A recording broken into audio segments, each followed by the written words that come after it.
नमस्कार साथियों, स्वागत है आपका target with Sumit YouTube channel पर। मैं हूं सुमित सिंह। साथियों, आज मैं लेकर आया हूं यूपी टेट 2011 का सॉल्व पेपर। ठीक है, इस पेपर को हल करने के फ़ायदे क्या हैं, इससे पता चलेगा कि पेपर का पैटर्न कैसे है और बहुत सारे प्रश्न रिपीट होते हैं, उनकी भी जानकारी मिल जाएगी। तो चलिए स्टार्ट करते हैं। यह वीडियो आपके प्राइमरी और जूनियर दोनों के लिए बहुत ही महत्वपूर्ण है। तो आज शुरू करेंगे हम लोग बाल विकास एवं शिक्षण विधि, है ना। चलिए देखिए, पहला प्रश्न क्या है। निम्न कक्षाओं में शिक्षण की खेल विधि आधारित है। शारीरिक शिक्षा कार्यक्रमों के सिद्धांत पर, शिक्षण की विधियों के सिद्धांत पर, विकास एवं वृद्धि के मनोवैज्ञानिक सिद्धांत पर, शिक्षण के सामाजिक सिद्धांत पर। जो शिक्षण की खेल विधि आधारित होती है वो बच्चों के विकास एवं वृद्धि के मनोवैज्ञानिक सिद्धांत पर आधारित होती है। क्लियर है। अगले प्रश्न की ओर बढ़ें। डिसलेक्सिया संबंधित है मानसिक विकार से, गणितीय विकार से, पठन विकार से, व्यवहारिक विकार से। ये डिसलेक्सिया किससे संबंधित है? पठन विकार से। जब बच्चे को पढ़ने में कोई कठिनाई समझ में आती है उसे बोलते हैं डिसलेक्सिया। विशेष रूप से ज़रूरतमंद बच्चों की शिक्षा का प्रबंध होना चाहिए। दूसरे समान बच्चों के साथ विशेष विद्यालयों में विशेष बच्चों के लिए विकसित विधियों द्वारा, विशेष विद्यालयों में विशेष शिक्षकों द्वारा नहीं। देखिए, जो ज़रूरतमंद बच्चा होता है, जो ज़रूरतमंद बच्चा होता है उसके लिए दूसरे समान बच्चों के साथ, इससे क्या होगा, बच्चा आपस में घुल मिल जाएगा। इसे बोलते हैं समावेशी शिक्षा।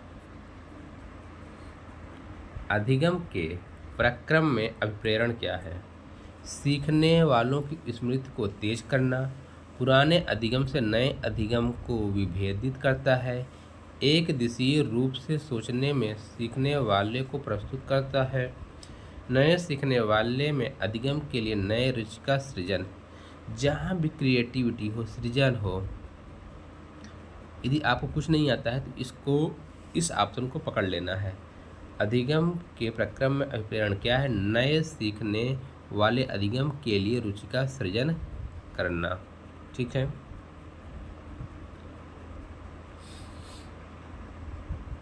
प्रश्न संख्या 5 है।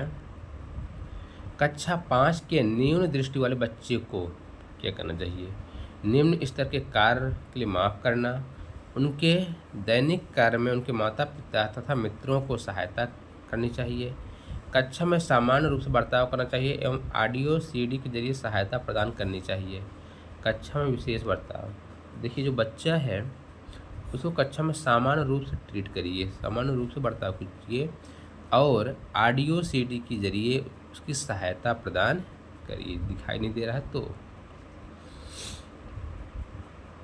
प्रश्न संख्या 6।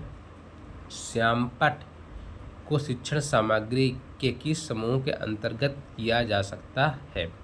श्रव्य नहीं, दृश्य साधन, श्रव्य दृश्य। श्यामपट्ट में सिर्फ क्या कर सकते हैं? देख सकते हैं, तो ये क्या हो जाएगा? दृश्य साधन, ऑप्शन नंबर बी। श्यामपट्ट मानचित्र, रेखाचित्र मॉडल क्या है? दृश्य शिक्षण सामग्री है। निम्न में से कौन शिक्षण कुशलता से संबंधित है? श्यामपट्ट पर लिखना, प्रश्नों को हल करना, प्रश्न पूछना, उपरोक्त सभी। शिक्षण कुशलता में श्यामपट्ट पर लिखना भी है, प्रश्नों को हल करना भी, प्रश्न पूछना है, उपरोक्त सभी है। ठीक है। तो शिक्षण कार्य को प्रभावी बनाने के लिए आवश्यक है कि सभी शिक्षक शिक्षण कौशल में कुशल हों। शिक्षण कौशल निम्न है: श्यामपट्ट कौशल, प्रश्न कौशल, स्पष्टीकरण कौशल और प्रतिपुष्टि कौशल। प्रश्न संख्या 8। कक्षा में जो विद्यार्थी प्रश्न पूछते हैं उन्हें कक्षा के बाद शिक्षक से मिलने की सलाह दी जाए। कक्षा में चर्चा में भाग लेने को प्रोत्साहित किया जाना चाहिए। लगातार प्रश्न पूछने के लिए प्रोत्साहित करना चाहिए। स्वतंत्र रूप से उत्तर ढूंढने के लिए प्रोत्साहित करना चाहिए। उनको प्रोत्साहित करना चाहिए कि लगातार वे बच्चे अपना प्रश्न पूछें, इसलिए ऑप्शन नंबर सी सही होगा। शिक्षा की किंडरगार्टन पद्धति का प्रतिपादन किसने किया? तो जो किंडरगार्टन की प्रतिपादन किया था वो फ्राबेल महोदय ने किया था। किसने? फ्राबेल महोदय ने।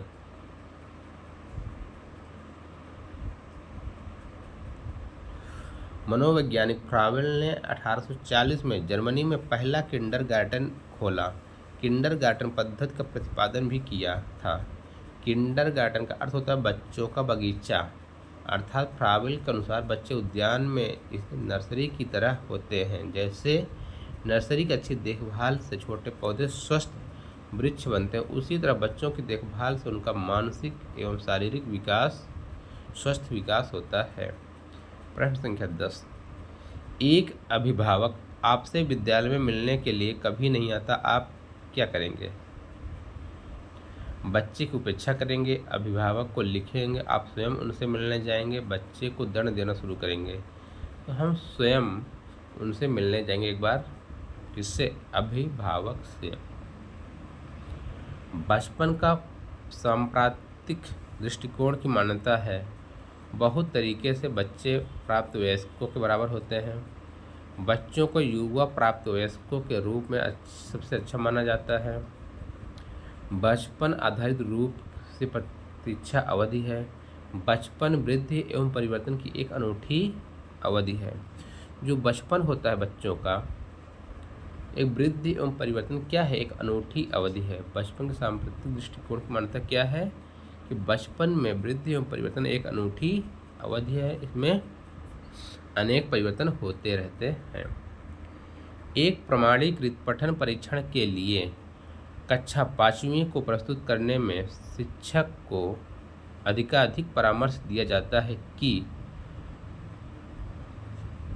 बच्चों को बोलने की परीक्षण बहुत महत्वपूर्ण है तथा वह उसमें अच्छा प्रदर्शन करेगा।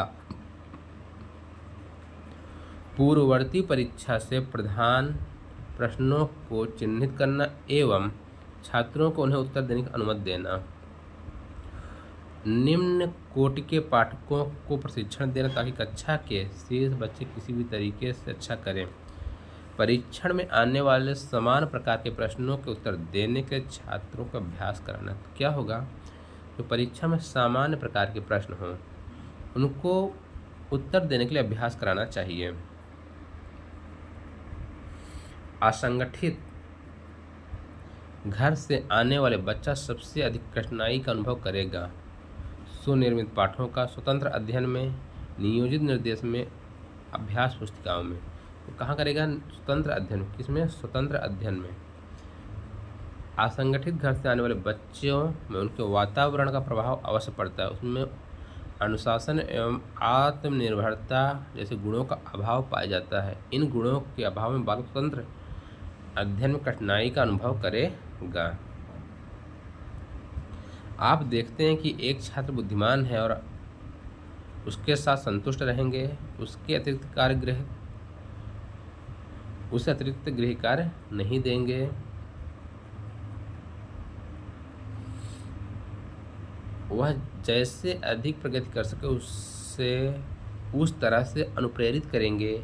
उसके अभिभावकों को सूचित करेंगे कि वह बुद्धिमान है। जैसा बच्चा प्रगति करे उसके अनुसार उसको क्या करेंगे? अनुप्रेरित करेंगे। प्रश्न संख्या 15।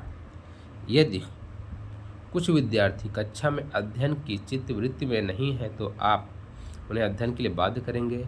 उन विद्यार्थियों को कक्षा छोड़ने के लिए कहेंगे। उन्हें चेतावनी देंगे कि वे अवश्य अध्ययन करें, नहीं तो प्रधानाध्यापक को सूचित कर देंगे। उन्हें उनकी रुचि अथवा आप अपने विषय के अनुसार रुचिपूर्ण चीज़ें बताएंगे। तो महत्वपूर्ण है, जब बच्चे का मन नहीं लग रहा है पढ़ने में तो उसको उसके रुचिपूर्ण और उसकी रुचि को समझकर विषय के अनुसार रुचिपूर्ण चीज़ें बताएंगे। 15। वह स्तर जिसमें बच्चा किसी वस्तु एवं घटना के बारे में तार्किक रूप से सोचना शुरू करता है, उसे कहा जाता है संवेदन प्रणोद, औपचारिक अवस्था, पूर्ण क्रियात्मक अवस्था, मूर्त संक्रियात्मक। तो वह होता है मूर्त संक्रियात्मक। क्या कहलाता है? मूर्त संक्रियात्मक। मूर्त संक्रियात्मक जो अवस्था होती है 7 से 11 वर्ष की होती है, और इस वर्ष में बच्चा तार्किक रूप से सोचना शुरू कर देता है। बच्चों के बौद्धिक विकास के 4 सुस्पष्ट बौद्धिक विकास के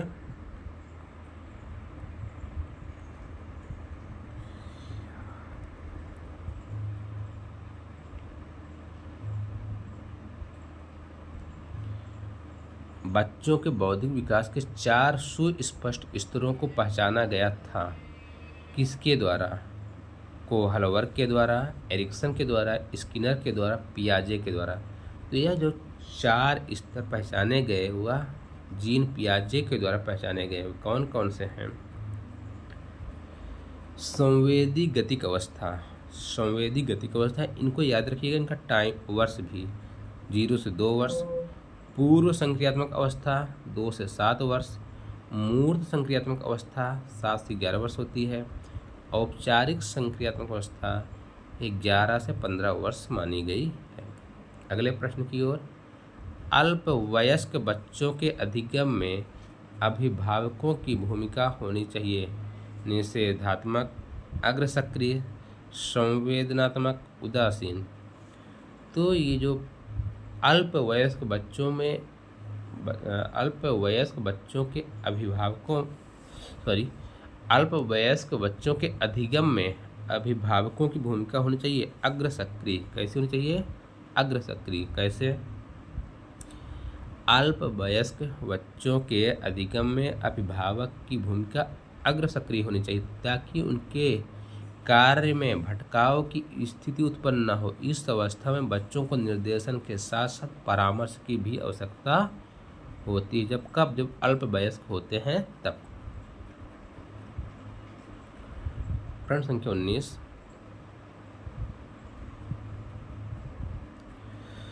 बच्चों के संज्ञानात्मक विकास को सबसे अच्छे तरीके से कहाँ परिभाषित किया जा सकता है?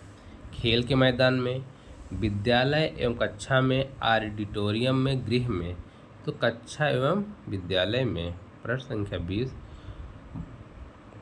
को अनुप्रेरित शिक्षण के एक संकेत के रूप में विवेचित किया जाता है। कक्षा में अधिकतम उपस्थिति, शिक्षक द्वारा किया गया उपचारात्मक कार्य, विद्यार्थियों द्वारा प्रश्न पूछना, कक्षा में पूर्ण नीरसता।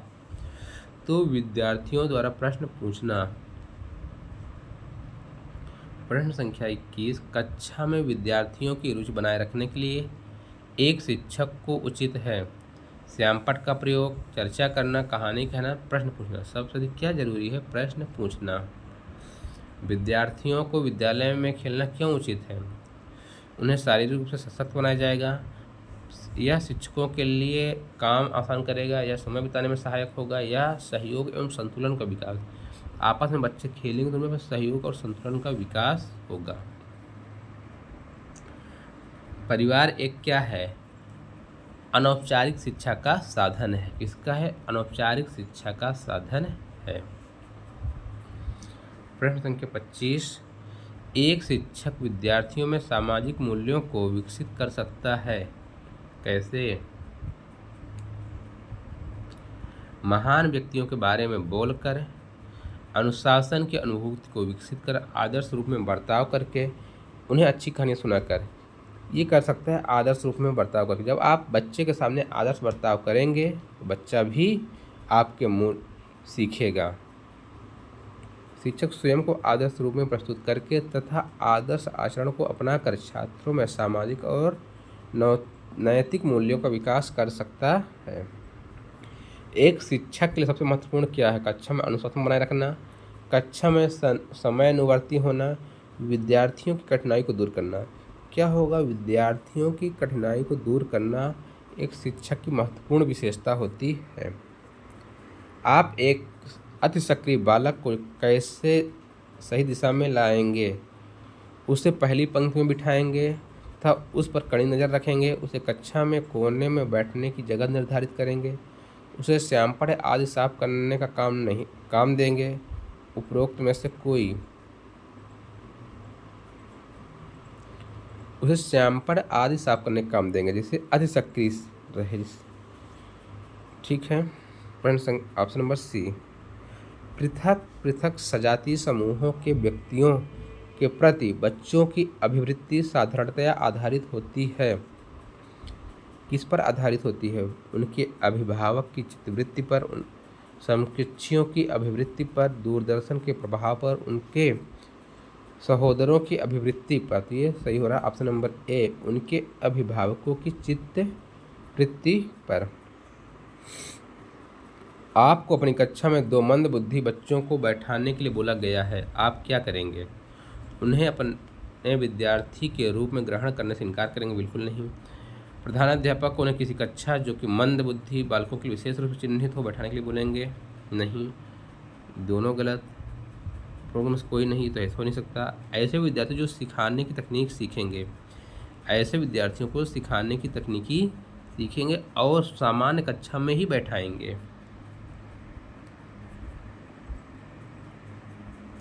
प्रश्न संख्या 29।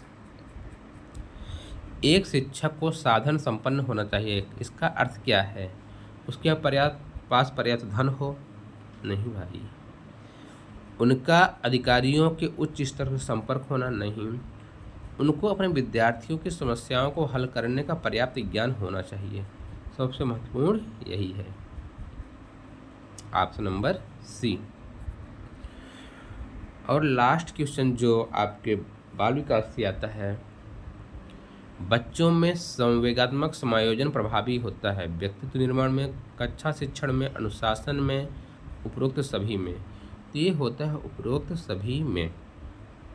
तो मेरे प्यारे साथियों, ये रहे आपके बाल विकास एवं शिक्षण से 30/30। 30 में से आपको 30 क्वेश्चन सही करना है। ठीक है, तो 30 क्वेश्चन रहे। अब अगली वीडियो में हिंदी भाषा के आएगा 30 प्रश्न 2011 का ही। ठीक है, तो वीडियो कैसी लगी ज़रूर बताइएगा। यदि आपको अच्छी लगी है तो सच में अपने साथियों के साथ शेयर कीजिए और वीडियो को लाइक कीजिएगा। अपने सुंदर से कमेंट बॉक्स में ज़रूर डालिएगा। वीडियो देखने के लिए धन्यवाद। जय हिंद, जय भारत।